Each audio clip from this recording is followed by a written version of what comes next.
many of my subscribers have proven that without a shadow of a doubt that they can be just as petty as I can. I've gotten emails, I've gotten tweets when I put out there that David Koch has died. People were saying, oh, I know it's coming. I already knew what they were talking about. I even just got an email from somebody saying it's PPP time. So, and they had like the little confetti emoji and everything. Like y'all are something else, but I do this for you. Now I know you're wondering, Torian, why are you kind of late with the Petty Pendergrass production for David Koch? This was something that you're probably wondering why I didn't jump out the window with it as soon as possible. Well, I had to do a little bit of research on David Koch. He's a different type of Petty Pendergrass production. Because mainly he didn't live his life out there in the open. Like he'll pop up every now and then.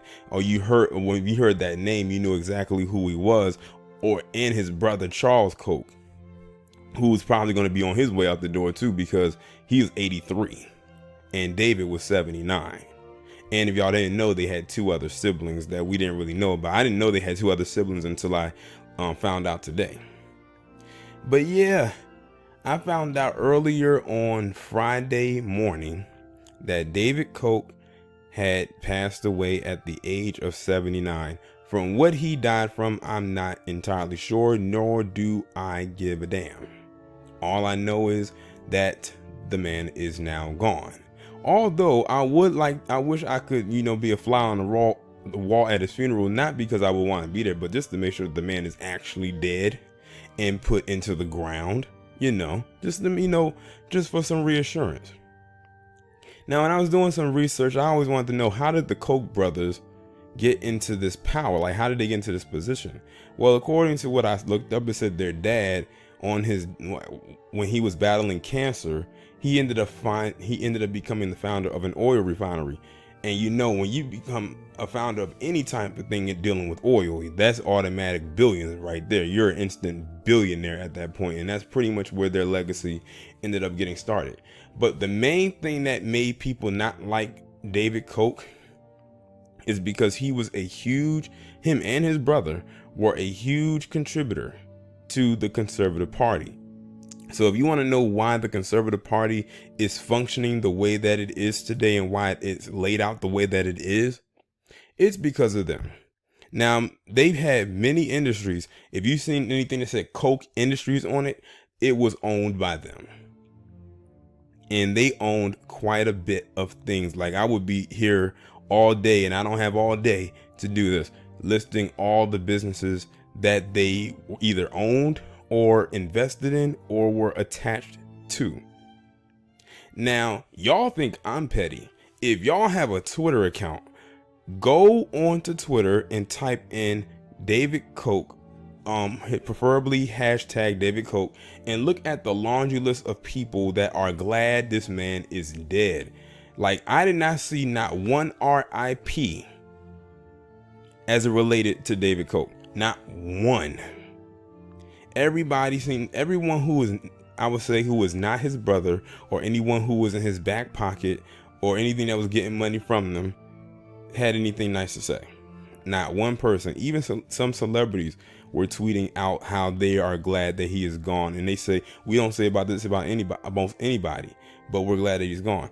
I think this man was probably hated more than Jeffrey Epstein, which, by the way, makes him the second billionaire to die, to go away in this month, because I still believe Jeffrey Epstein was murdered, but I will say deceased. Let's put it this way: the second billionaire to be deceased in the month of August. That has to be a personal record.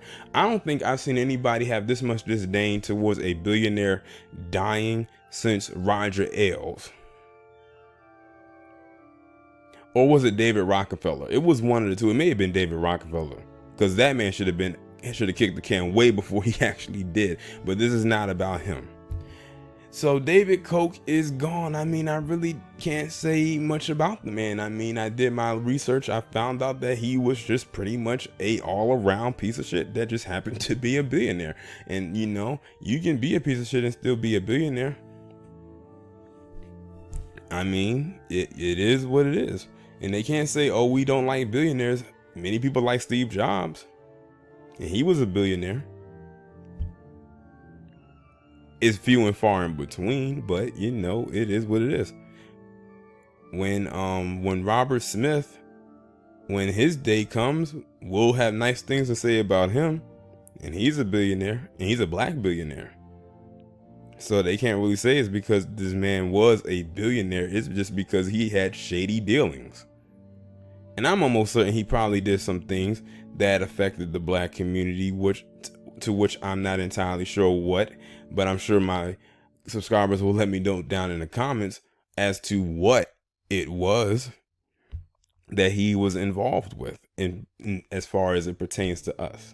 I think that the Koch brothers also have some dealings with Google as well. I wouldn't be surprised, but I think they did have some connection or ties to Google. This is a sad day for conservatives, I will say that, because one of their biggest financiers is gone. I mean, they still have it in the hands with their with the brother, but he doesn't have long himself.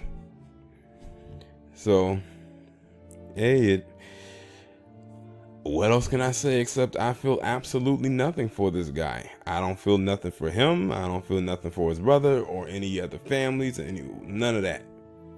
I just don't feel anything.